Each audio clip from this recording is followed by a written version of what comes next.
Ani ot Andrew Pedro. Ani nap amajit kaji akimar. Yeah.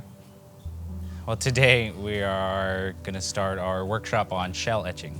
This workshop came to fruition because of working with Arlana and the Tribal Education Department, this workshop is being put on through Accessing Choices in Education. There is a lot of cultural significance, particularly in shell artwork or jewelry. We can talk about how shell is important to O'odham in a general sense. For a lot of people, it may differ from community to community on why these things are important, particularly about shell jewelry. In essence, I feel that our shell jewelry, even in modern shell jewelry, does represent our connections to the ocean, because these shells they come from the ocean. And there are different practices that some people do still have in different communities where they retrieve the seashells themselves. Others, it may be different per community, but we all still hold that belief in the kashk, in the ocean, and why it's important to us. I got into shell jewelry simply because when I started getting into culture and being more focused in running and other cultural activities, I would often see people wearing shell jewelry, shell necklaces mostly, sometimes rings and other ornaments. And it's very intriguing when you don't come from that life and you grow up not really seeing those types of things. And then when you pop into a bigger cultural activity and cultural exchange and you see people all wearing the same stuff. And then you kind of ask yourself, why are they doing that? And sitting with elderly and sitting with other people, eventually people start to give you these things as gifts, or even just because of how they see you, out of respect. And thinking about all these things, I started asking questions to elders that I know. And after being with them for so many years, it just kind of comes naturally to think about and wanting to do it yourself. You know, you build that deeper connection when you yourself are the one creating something. Many years ago at this point, the person that I learned from still also teaches shell etching. His name is Jivik Sikh, and from him, he was the one who I first learned how to etch a shell from. From my understanding, his teacher was another elderly man named Leonard Harrison, but he has since passed on, but he was the one who taught Jivik how to etch a shell. And so there's, again, the teaching, I guess, behind a lot of it for myself is a lot of patience, but also that respect into these elements, the things that we call our oceans, our lands, these other creatures, these seashells. So that's how I got into it. And from then on, I just thought I'd keep doing it because it does feel good to create something with your own hands and then be able to have that and give it to somebody or even to wear it on my own. For myself, these what we call cultural activities or keeping cultural knowledge, I feel is important simply because that's our history. It's our roots into what and who we call ourselves. A lot of these crafts, we can call them crafts now because they're essentially they are not important to our daily lives. For many people, can separate themselves from what we consider our himdak to our modern lives. Our modern lives, we have cars, we have electricity, we have running water, we have bathrooms, all those kinds of things. We don't have to grow our own food. Yet, many people do want these crafts. And I believe that it's something rooted in each one of us that wants to connect. They want to connect to our O'odham himdak, especially our younger generations, including myself.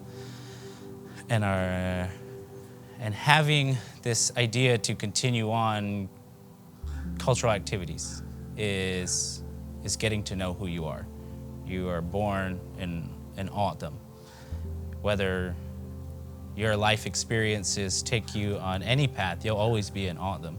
And you'll always have that root that shows you and can tell you and teach you those lessons in what it means to be an Autumn. You know, to have that respect for all of the teachings that come with it. But in that sense, that's why I continue to do these things. It helps me. It helps me on a personal level and on a spiritual level. It helps me battle those things that can be overwhelming at times in anybody's life. I feel that school, stress, your work, whatever it may be that goes on in your life, these things are what ground us, especially to this area. But not only this area, we were talking about seashells, to the ocean, to all these places far away that we talk about. They were essential for us, especially our Huhugam, those people from the past. These things were essential for them. They may not be as essential for us now, but on a spiritual level, on a personal level, they are just as important. From a bug. It's a bug that secretes this substance onto Shrugoi. Our environment does not support that bug anymore, really. It is very hard to find that type of resin on those plants. The Shrugoi, does everybody know what Shrugoi is? You'll know it when you smell it. But it is very rare to see that bug anymore. And because of that, we can't really do it that way. It is kind of considered a lack.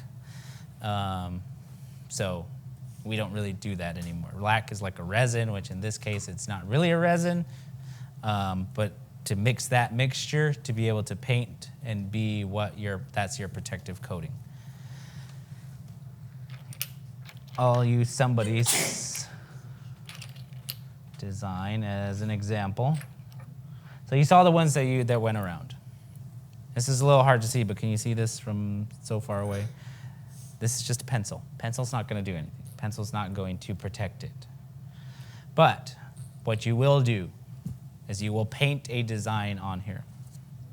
When you paint the design, that's what's going to be protected. After you paint it, you will soak it in some sort of acid. In our case today is vinegar. It's just plain white vinegar. That's all it is. Vinegar eats calcium. These are made of calcium carbonate. That's what, shells, that's all they are. So that's all it is. That's pretty simple, right? You paint a shell, you let it dry, you soak it in vinegar, and you end up with a design on it. Fairly simple. How it looks, though, can be kind of hard to gauge.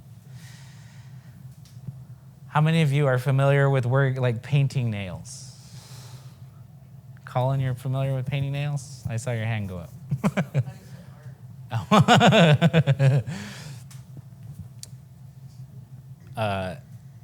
The easiest thing to use nowadays is nail polish. It is very simple. That's why there's all this nail polish on the table. If you're not familiar with nail polish is very sticky. So it's not like you're just painting.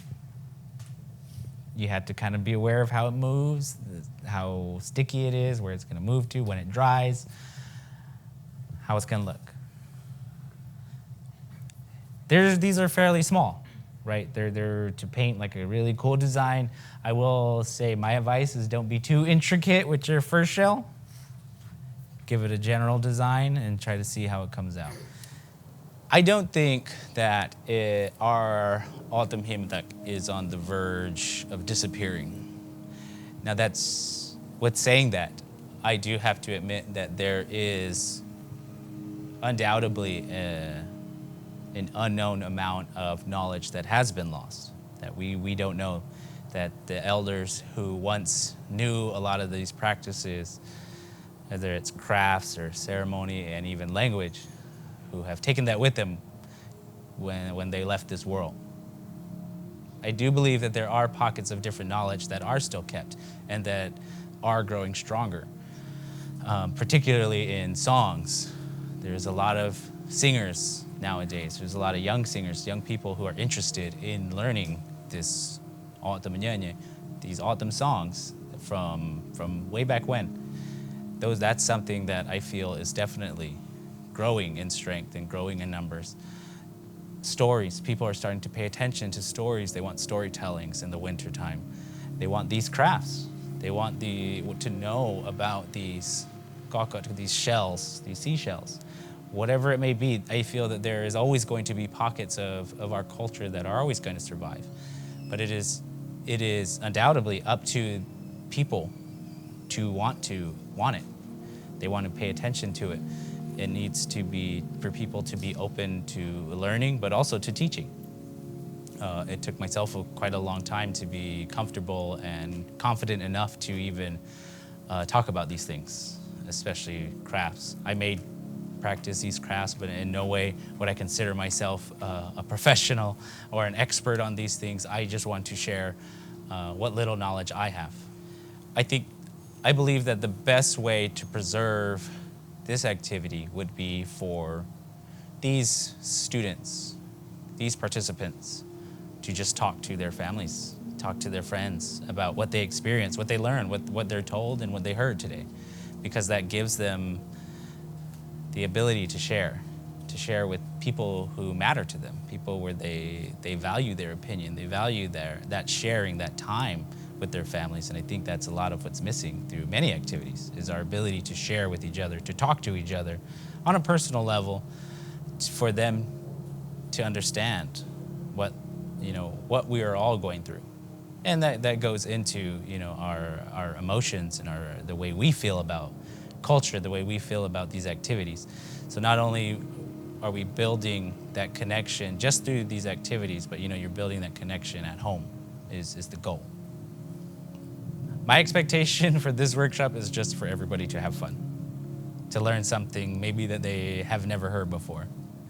I hope that each one of these participants and their families are able to learn and listen and even ask questions and share something they may have heard, so that I can learn, because I feel it's always going to be this circle.